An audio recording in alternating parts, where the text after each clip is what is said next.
YouTube. We are live and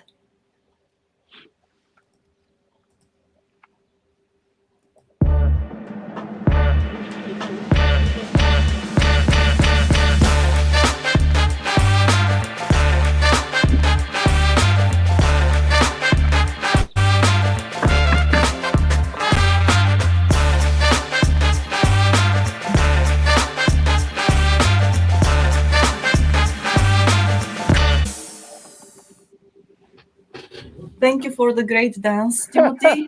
And good Good morning, morning Maya. again. Well, that Rich, dance is something very special. Richard, So Richard Berger's intro is just gets me so energized. What great music and what a great vibe. it is indeed great music, great animation. Well, it's really, well, thank you for saying this, for giving credit to Richard.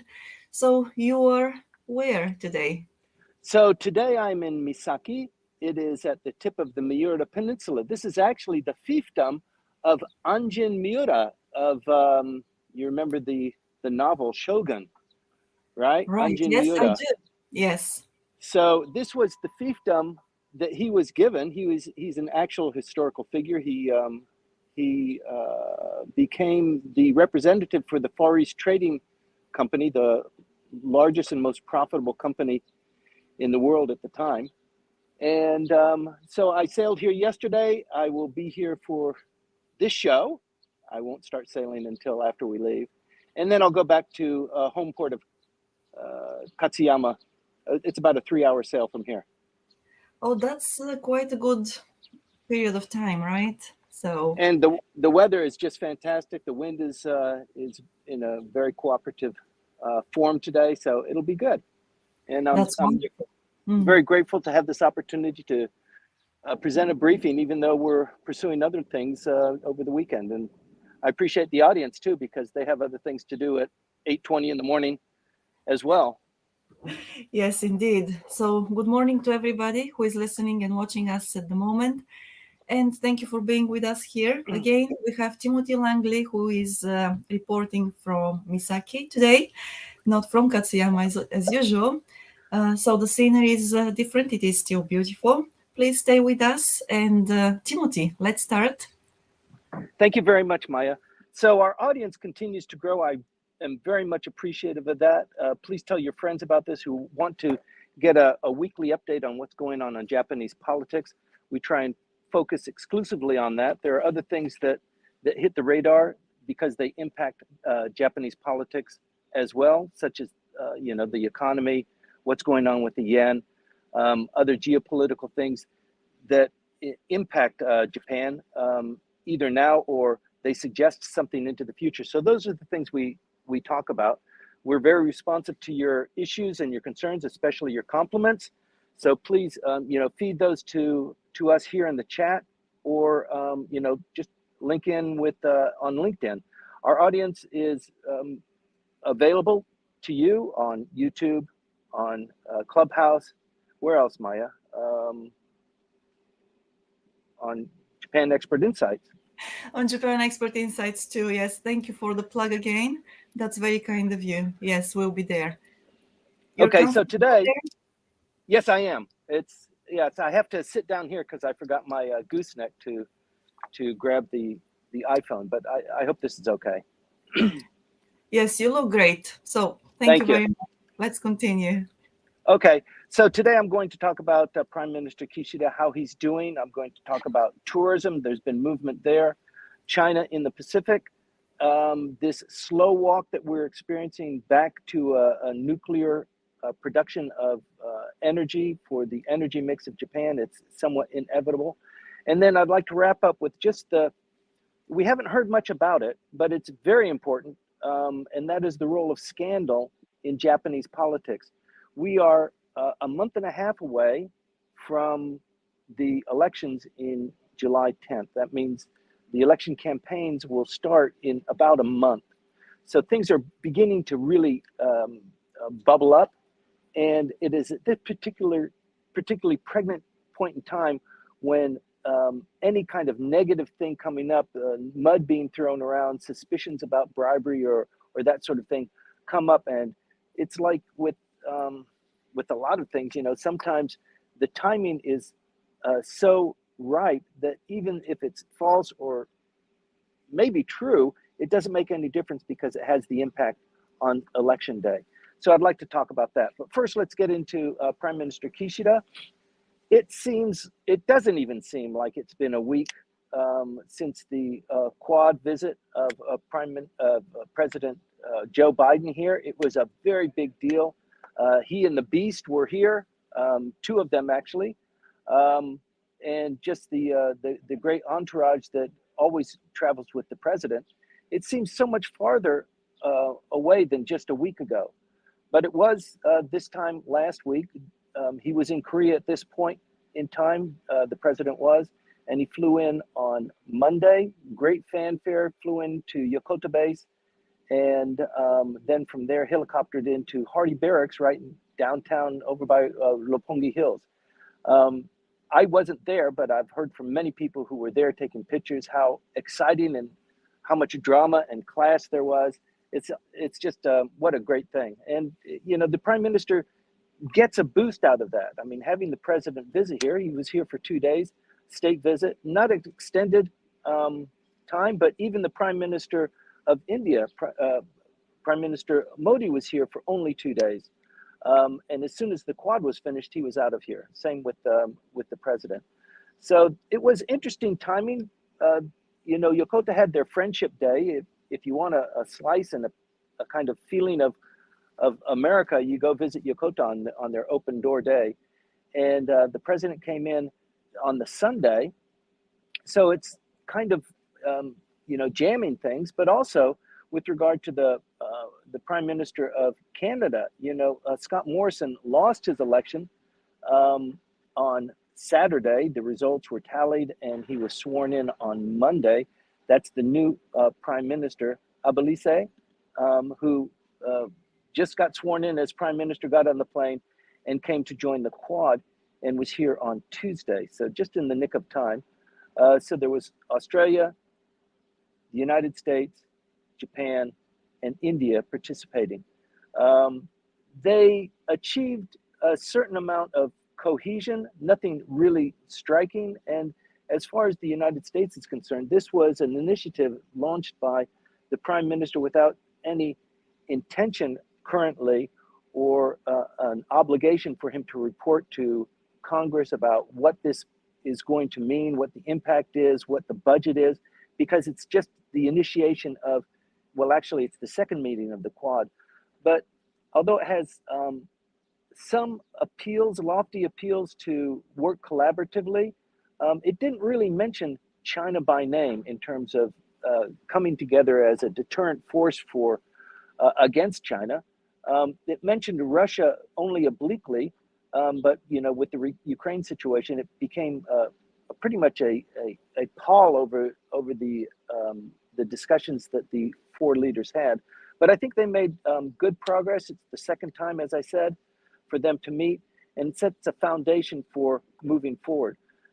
President Biden also initiated a new initiative that is called the Indo-Pacific Economic Forum that they will be pursuing for sharing information, for sharing defense capabilities, and that sort of thing. So that's a bigger deal. That's more like TPP. It's kind of like TPP. It's centered largely on trade, supply chain, clean energy, and tax and anti-corruption. These four pillars comprise this initiative. So there's a lot to be seen for it. It was just launched. The president talked about it in certain briefings. Some of his administrators talked about it, but it's kind of out in the open now. So let's wait and see how that develops. But it looks like it has good potential. It's fraught with problems. India has such a deep and rich relationship with Japan. Maybe we can get into it at a later point, but the fact that almost all of the military hardware of India is sourced out of Russia creates a bit of a challenge for Quad and for this hopeful barrier against China. But Russia does come into that play too. And so as a consequence of that relationship, they weren't really able to chastise or sanction Russia roundly as a Quad group. So the Prime Minister of India is in a bit of a delicate situation too. But nevertheless, he had a meeting and dinner with the Prime Minister before the Quad, which is a pretty big deal. And they talked about trade and security there as well. So there's some initiatives that are going on. And I think as is expected of a relationship that deep and that rich, that you can begin to see things coming out of that. So one of the things that the Prime Minister mentioned with President Biden was the commitment for defense spending. That does two things. It hopefully relieves a little bit of the burden of the United States to protect and promote the nuclear umbrella that Japan enjoys, but also to enhance defense capabilities in the region, concurrently with what the United States is doing. So there's a lot of things going on. There's a lot of things going on geopolitically. You might have caught this, I'm sure. But North Korea, as soon as the president wheels up, left Japan, they fired 3 missiles. One of them was intercontinental ballistic missile. One of them failed in flight, but 2 of them were successful. They didn't have payloads, but they're testing, they're exercising, they're trying to develop enhanced capabilities in missile technology. This is really scary for Japan, and it kind of underlies the reason why Japan is pushing up the 2% budget for defense spending. Similarly, Russia and China had bombers, intercontinental bombers, fly through contingent Japanese airspace on Wednesday as well. So this is it's not a conspiracy to suspect or to think that these are coordinated efforts to kind of shake and rattle this budding alliance. But there's just so much going on. The pact with China and the Solomon Islands has also excited a lot of fear with the United States and Japan as well. So the foreign minister had a meeting with the foreign minister of Kiribati, and now they're having a foreign ministers meeting this week to discuss this kind of movement of China coming in, being very friendly with the Solomon Islands, having trade agreements, also maybe repair one of these landing strips that has been unused for tourism, also pretty much funded by the Chinese government. And this Belt and Road Initiative continues, here in the Pacific too. So it is cause for great concern. One of the issues that the Prime Minister has is paying for this additional, 1% of GDP for defense spending. I think they're hell bent on it. It's not going to happen right now. In the next budget for 2023, the budget will go probably another 20 or 30% higher than it is this year. And this year was an increase. It's been an increase for every year for the last 10 years.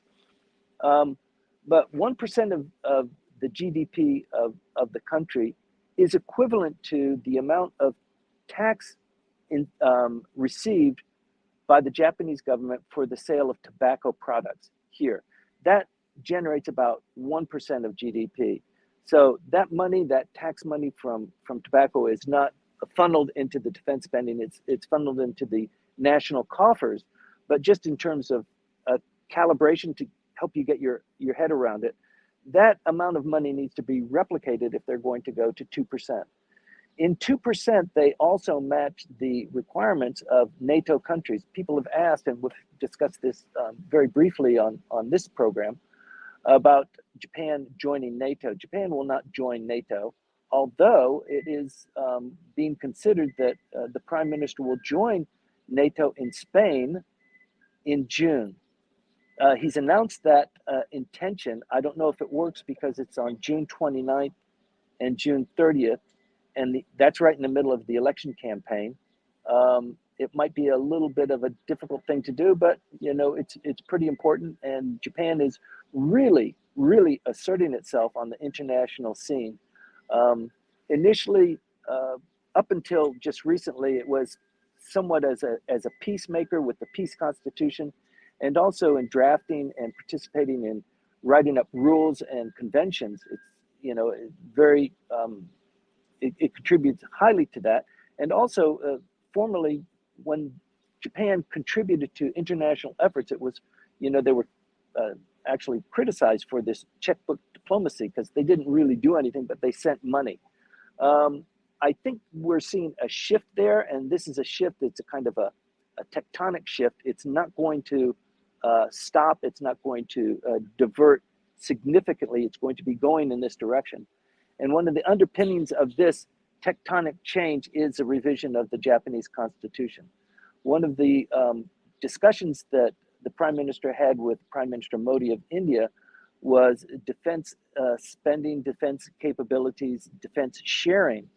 And one of the things that Japan doesn't have is a very robust military industrial complex.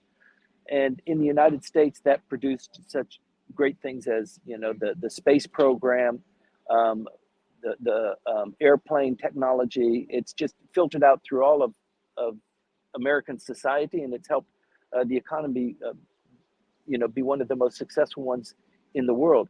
Japan lacks that, and I think one of the reasons why they need to change Article 9 of the Constitution is because even today they're not allowed to generate or work on a dual capable, products or technologies that can be used defensively but could also be used offensively.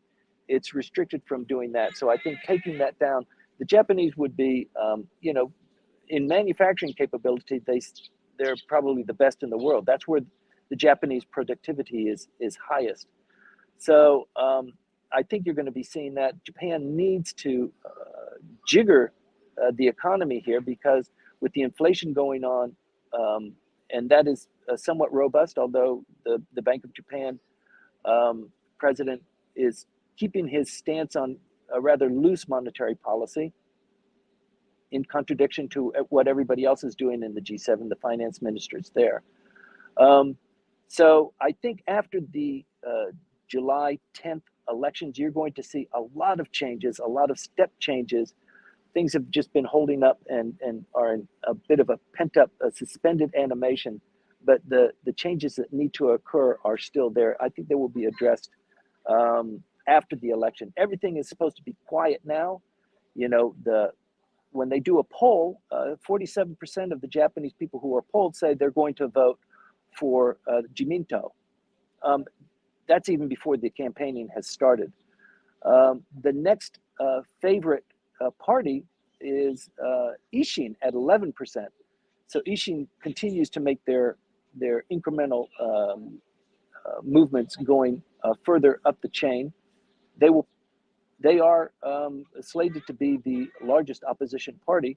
And the interesting thing there is that although they're an opposition because they're not in the cabinet, they're not in the LDP, they do share a lot of similarities with the LDP, in particular, revision of the Japanese constitution.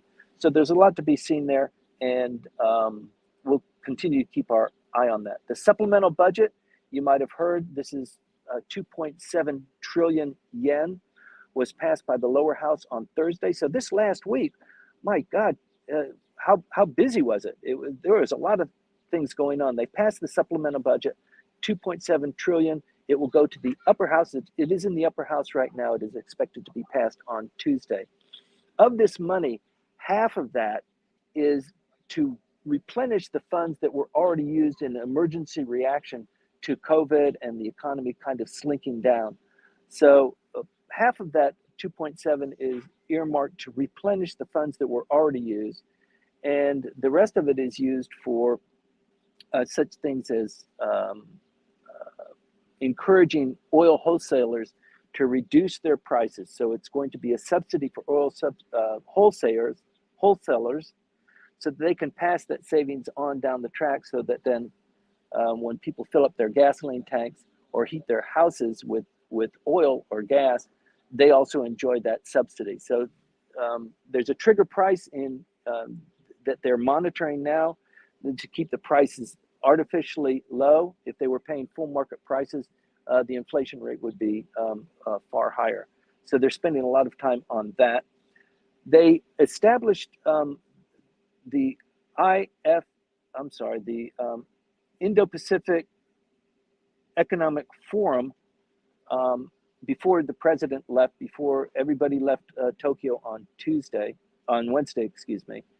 And it consists now of 13 members, which is a nice start for a trade enclave, but it also includes, defense and deterrence as well. At the same time, as we've talked about, the Chinese and the Russians are really working hard on shoring up their issues. The Solomon Islands, as I said, is a real bone of contention. And I think, as you can see, there's just this incremental escalation, with the North Korean.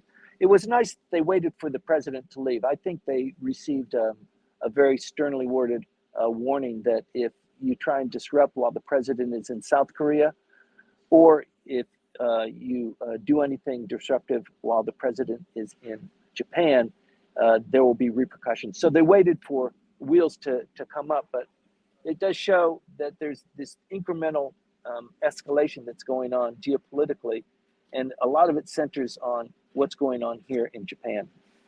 Let me see what else I have to say about Mr. Kishida. His approval rate for his cabinet is at 61.5%. That's extremely high at this point in a prime minister's term. And so I think building up to the elections in a month and a half, you're going to continue to see him in the newspapers, meeting international figures, hosting dignitaries. A lot of that has gone on, as you know. The premier from Finland was here. He's got another delegation visiting this week. I'm not sure which country it's from, but you're going to continue to see this, as I've said before, and as probably most of you know. In a time of trouble, the leaders of a country typically go to foreign, to diplomacy and international, because it's a safer way to generate credibility. Here, you're going to see the prime minister and the foreign minister do a lot of that because it does generate more credibility and more admiration. And the Japanese like to be viewed. How does the international community view us? And when it's reported that they are viewed highly and positively, the Japanese get a great sense of satisfaction out of that. So that's something that you're going to continue to see up until the elections in a month and a half. The second thing I'd like to talk about today is tourism. That's been big in the news. The prime minister has received a lot of criticism and advice from the foreign community internationally, not just here in Japan. He has received complaints from the embassies and from the chambers of commerce here in Japan, but more importantly from other trade countries and countries who are accepting Japanese tourists, but are not receiving the reciprocity of having their foreign nationals visit Japan. So that's now changing. He received a lot of heat on that. And the relationship between having the foreigners come in and tourism open up and the economy, that connection is well understood, and it's rather distinct. So he's committed to opening up the doors to the international travelers. There was, with much fanfare on Monday, there was seven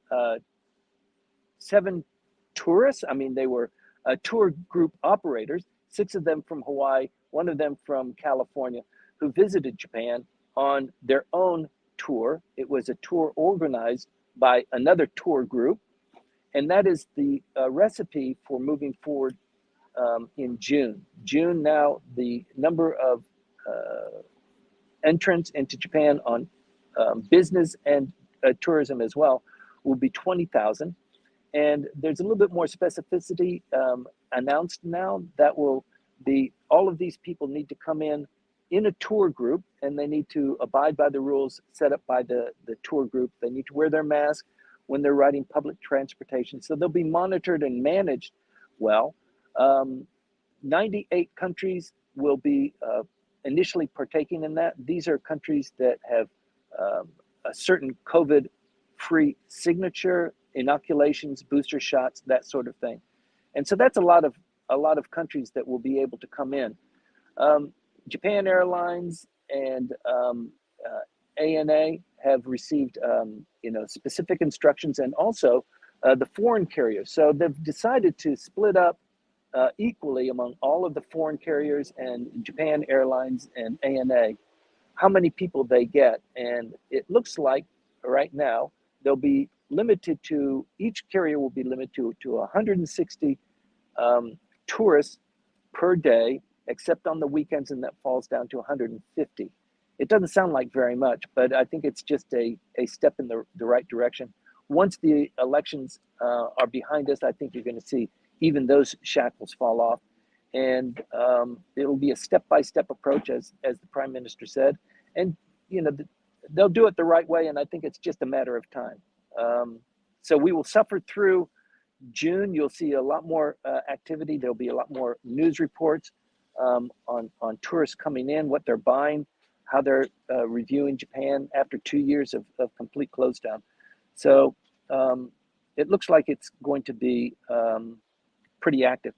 Japan was ranked the top tourist destination in a survey that was just published. It was near the top over the last couple of years, but due to COVID, it suffered a bit. But even in light of COVID, even in light of the fact that tourists haven't been coming in for 2 years, it still got the top ranking. And the reason for Japan having that top ranking as a tourist destination was because of the transportation infrastructure and the cultural richness.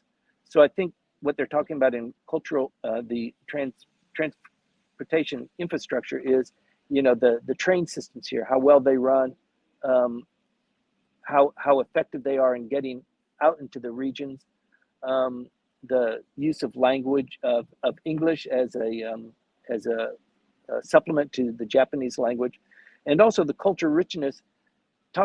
It didn't specifically mention it, but it's obviously got to include the food culture here, which is a great attraction. So you're going to be able to see a lot more of these individuals coming in. The negative parts about what the tourists felt with Japan and visiting Japan was the price competitiveness and the environmental sustainability. I don't know how many tourists actually acknowledge that, but probably what they're talking about is the wrapping, the paper, the seemingly wastefulness of some ways of doing business or doing things here in Japan.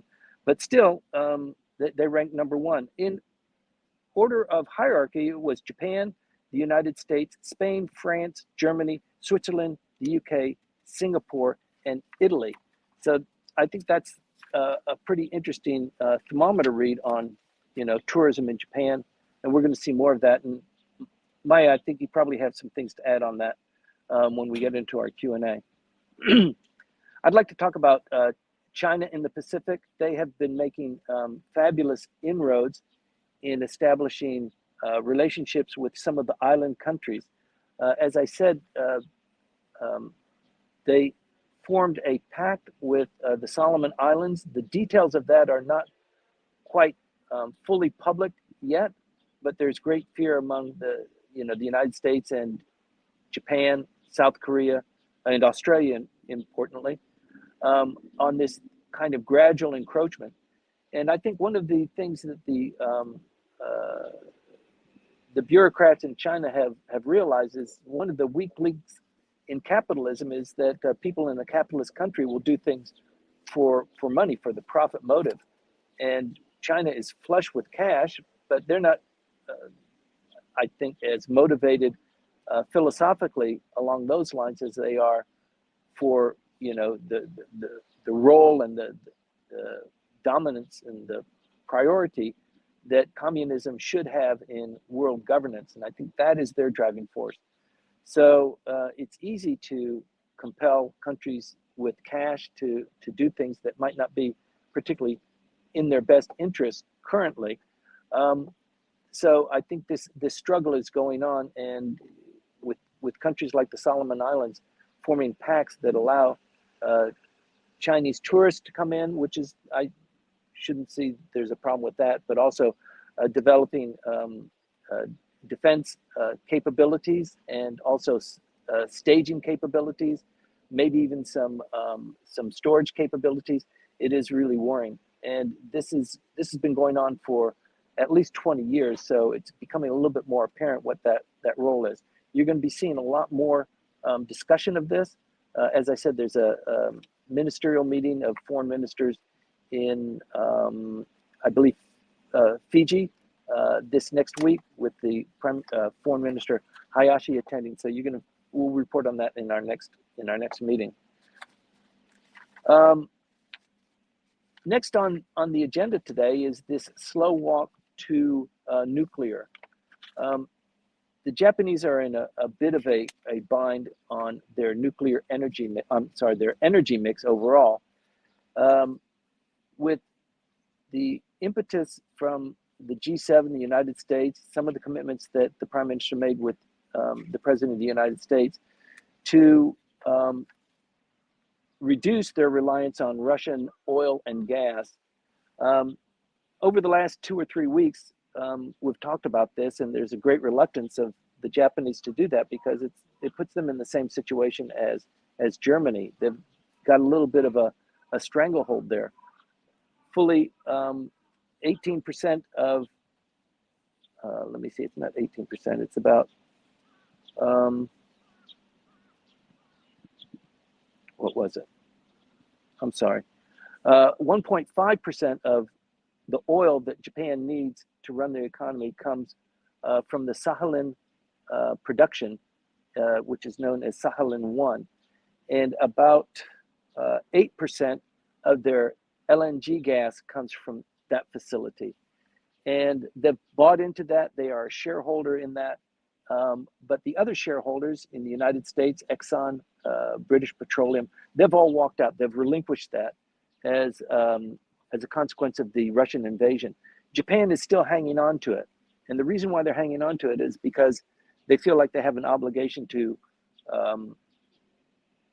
have that energy for the population. And although they want to criticize the Russians, energy kind of comes first. I think with the meetings with the President of the United States, the Prime Minister has reached a conclusion that they really can't do that. They need to move forward. They need to be in lockstep with the other G7 countries and the other countries that are supporting the sanctions. So they're going to walk back from that. And the only other viable source, I mean, there's other sources of LNG and oil petroleum, but everybody's in that same situation. So for the Japanese, who have the vast majority of their nuclear reactors mothballed, they are workable. They've just been mothballed since the triple disaster and the nuclear explosion in Fukushima. So I think the Japanese need to walk that back, and the Prime Minister has basically said as much. They're going to begin bringing these nuclear reactors online. It's funny because 2 years ago they did a poll, and the Japanese population said, there were 48% against starting the nuclear energy. Let's go for wind, let's go for thermal, let's go for these other non-renewable.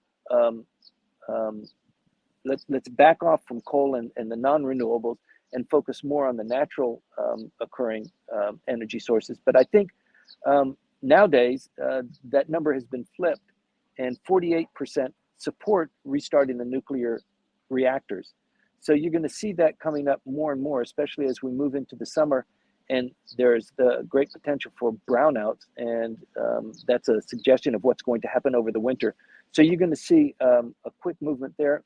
And not only that, but the technology for nuclear has really increased drastically over the last 15 years. The reactors are smaller, they're for communities. The only remaining problem is what to do with the waste. That's been the perennial problem. They haven't been able to address that yet. But I think going forward, you're going to find out more that Japan is going to be more of a nuclear reliant country in terms of their energy mix. It's kind of unavoidable. Finally, I'd like to talk about scandal and the role of scandal in Japanese politics. So, Bunshun, as you know, is one of the magazines that comes out weekly. People call it a scandal rag. It does include scandal, and it used to include, pictures of scantily clothed young females. It's toned up a little bit, but it is a source of information. It's not as well vetted or as fact checked as deeply as some of the Japanese newspapers. Japanese newspapers, as you know, are the most widely read, distributed newspapers in the world. So they keep it rather clean and mild, and there's a lot of government involvement in what stories go out and what kind of access these kind of beat reporters have. Bunshun is on the other end of that spectrum and can investigate and can talk about anything, and it might be sued for not getting the facts straight, but it has huge readership. It comes out with stories that nobody else will talk about, so it's important if you're following Japanese politics to keep your eye on what's going on in Bunshun. So there are a couple of stories that have come up. One of them just recently, just flared up in this last issue, is that the Speaker of the House, 78-year-old Hiroyuki Hosoda, was a little bit too familiar with some of the reporters who swarm around him. He is the Speaker of the House. He was formerly the head of the Seiwakai, the faction, the largest faction in the LDP, 98 members. He became the Speaker of the House, and then former Prime Minister Abe took over his role. So this connection between him and Abe, and also the largest faction, it's rather direct, and it's not lost on many people. So this is a scandal that has kind of just hit the papers now. I don't know if it will have any impact, but you can tell that they're just looking for anything. Any kind of scandal will do to bring the LDP down. I mean, they're on such a roll that opposition and also just, people want to bring, the top dog down, bring them down a couple of notches. And it also makes good press. I think the Hosoda issue, it might not even receive the credibility to appear in other newspapers, but it is one of those things that just happens from time to time.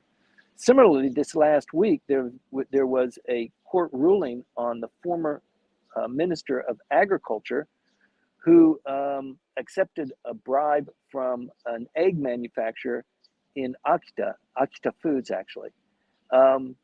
So he received 5 million in, it was qualified as a bribe, although he doesn't remember it as a bribe.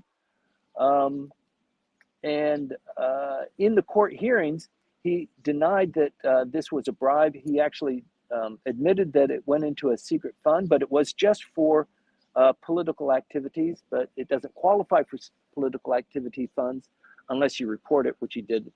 So he kind of dodged the ball the entire time.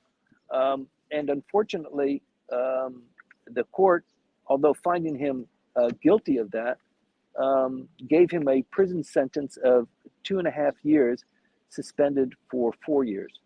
So that means, although he was found guilty, he's not going to go to jail. If he does anything wrong over the period of the next 4 years, then he potentially could go in jail. But even as a result of this scandal coming up and the public prosecutor's office arresting the fellow who paid the money, this individual, the former agriculture minister, was never arrested because he had a heart problem. And as people who follow this room well know, whenever there's a scandal, the person who is at the head of the scandal usually checks into the hospital, and it's kind of a get out of jail free pass for the time being. So it's one of those things that really doesn't reflect well on the LDP or on Japanese justice system in general. we have this going on in other countries too, not just the United States and Malaysia and South Korea as well. But it always hits the news right at the time when it's most inconvenient. And finally, you might remember that Minister of Justice Kawai was also found guilty for handing out money at the last time the upper house election was going on. So he is from Kyoto. He was passing out not large sums of money, gomayan, jugomayan, to influential politicians to, engender support and votes for the upper house elections. They were caught. He and his wife. It's actually a dual team. They were both in the diet, and he was arrested and sentenced to prison, also on a suspended sentence. Finally, you might remember last week we talked about the young kid, 24-year-old kid who went to his bank account and found 46 million yen in his bank account. Apparently, the city clerk sent all of the money that was earmarked for the 463 residents who were qualified as, impoverished. They were supposed to get jugomayan from the city government to help support them. And the city clerk hit the wrong number and sent all of it to this kid, Sho Taguchi. So Sho received his money and went on a spending spree. He was a little bit afraid because, he knew it wasn't his money. So he took some of the money, he paid off some debts. He had a couple of parties, but he went into a gambling spree because he figured that if he ever gets caught, at least he's gambled it. He receives some money as a benefit from that, and he'll return his money, that money eventually, but he's got a windfall. That didn't quite work. He lost all of his money. So we reported this last week. It's kind of a funny thing. Most Japanese people, I think, would not do that. Most Japanese people would just identify where the money came from and call them up and tell them they made a mistake. I mean, shoot, if you've ever lost your wallet in Tokyo or an iPad, it's always returned untouched. The money is in the wallet if there is any there. So it's somewhat out of character, but it's somewhat unsettling. The same thing happened. A mistake was made just this last week on sending beef, Matsuzaki beef, to people who had ordered it. They sent it to the wrong address and they sent it in huge volumes. But that's not like money. And they admitted the mistake, and then they told all the recipients, just eat it. We'll do something else about it. But this sort of thing so rarely happens in Japan that it is interesting when it comes up. I hope it's not such a diversion on what we normally talk about Japanese politics in this room.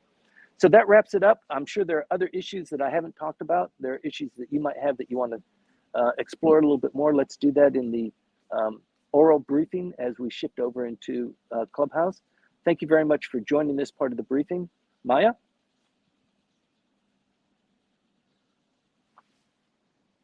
Your mic's off. Thank you. It happens a lot. Thank you for letting me know. Right. Thank you for the briefing. We have positive feedback.